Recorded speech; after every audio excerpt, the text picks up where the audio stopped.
Hello, A Life Outside podcast people. It's Dani. Last spring, I found myself alone in the Silurian Lake desert playa outside of the Kingston Range wilderness. I was the only one there, as far as I could see, for at least 2 days and 2 nights.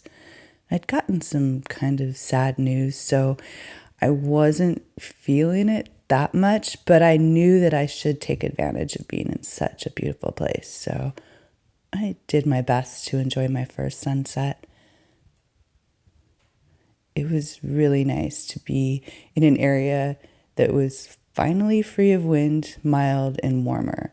I'd been battling winds in the Mojave Desert for most of the winter and part of the early spring, and this area, for whatever reason, was calm and quiet, and I really did feel like I was the only one, even though there was a road relatively nearby. I didn't really do much while I was there. I did a little writing and some recording, but other than that, I was just kind of down because of the news I'd gotten and because I knew some stuff in my life was changing. So I spent most of the morning wandering the desert and drinking coffee. Getting bad news, especially when you're on the road and in the middle of nowhere, is not the most fun thing to have happen. And I was in such a beautiful place. So it was kind of difficult to reconcile. Should I enjoy myself and where I was, or should I allow myself to be miserable and sad?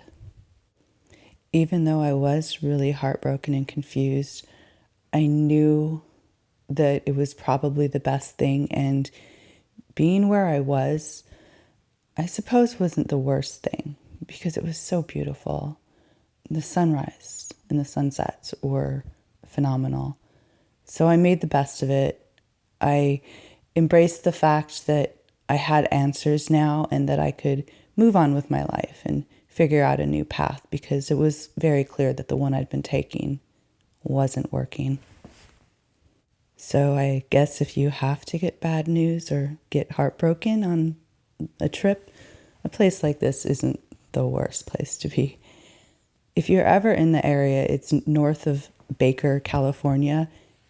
It's worth the stop. And if there's no one around, I say stay and check it out. Just remember to leave no trace. Have a good time. Thank you for listening and watching, and I will see you next time, or outside.